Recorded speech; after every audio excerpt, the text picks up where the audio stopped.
You know, there's a particular kind of quiet that comes at 2 in the morning. Not peaceful, just empty. The ceiling fan turns above me, slow, steady. I remember counting the blades once, just to have something to count that wasn't money. My wife breathes evenly beside me. She's asleep. I am not. Haven't been, not really, for about 3 weeks now. Not since the car needed a new transmission and the number on the repair bill didn't match the number in our savings account. I used to sleep fine. I want you to know that. This wasn't who I was. I lay there doing math in the dark. Bad math. The kind where you keep re-adding the same numbers, hoping they'll come out different the 4th time. They never do. It started small. I'd wake up, reach for my phone, open the banking app. Just to look. Just to check the balance hadn't moved on its own, I suppose. Which is a strange thing to be afraid of when you think about it. My wife stirred one night and caught me at it, the blue light lighting up my face like a little ghost. "Again?" she said, not angry, just tired for me. "Just wanted to see," I told her. "You checked an hour ago." I had. I checked again anyway. That's the part nobody tells you about money trouble. It isn't always about the number. Sometimes it's about needing to know the number every hour, like touching a bruise to see if it still hurts. It still hurt. 3 weeks of this. Phone lighting up the dark. Same app, same 5 digits, same nothing changing. Because money doesn't move while you're asleep. I knew that. I checked anyway. My thumb knew the motion before I did. Unlock, tap, look, lock. Over and over. Like checking a door you already know is locked. It never made me feel better. Not once.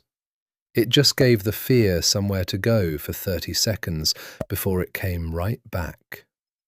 Truthfully, I wasn't managing the money at all. I was just watching it not be enough. That night, I got up for a pen. I don't even remember what for. A crossword maybe, something dumb. And the drawer stuck the way it always does. And when I finally got it open, there was an old notebook underneath the batteries and the rubber bands. Blank. My daughter had given it to me years ago, and I'd never used it. I sat down at the kitchen table, didn't turn on the big light, just the little lamp by the toaster. And instead of opening the phone, I opened the notebook. I wrote down the car repair, the number I owed, what was left.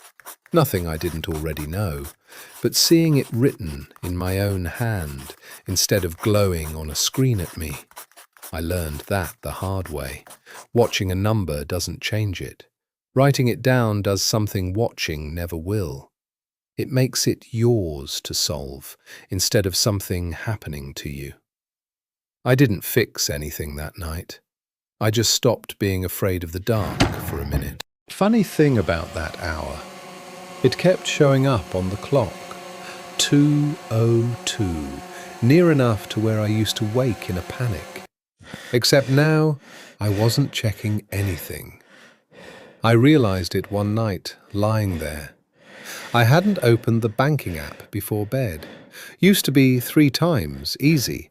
Once brushing my teeth, once under the covers, once out of pure habit.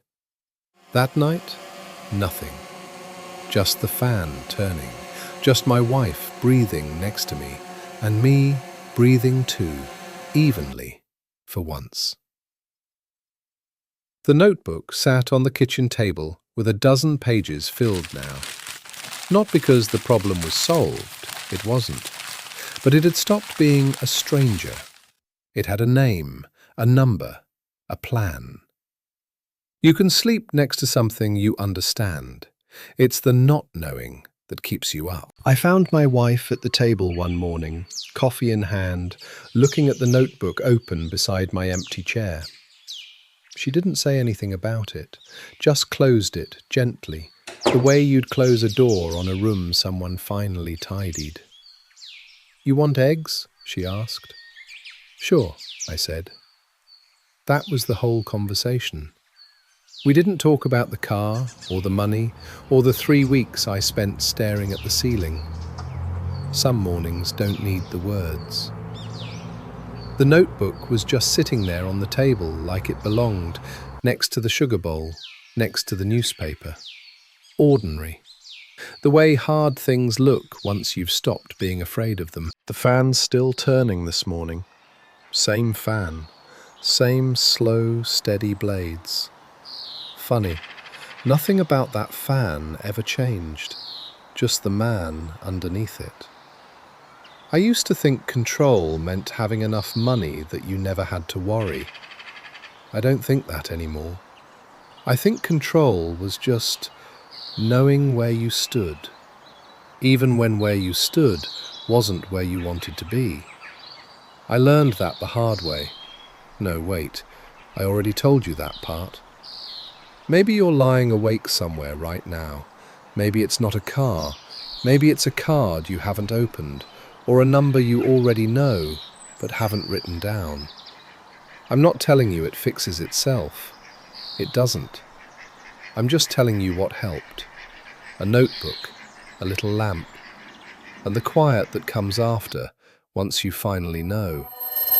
Maybe you don't have to.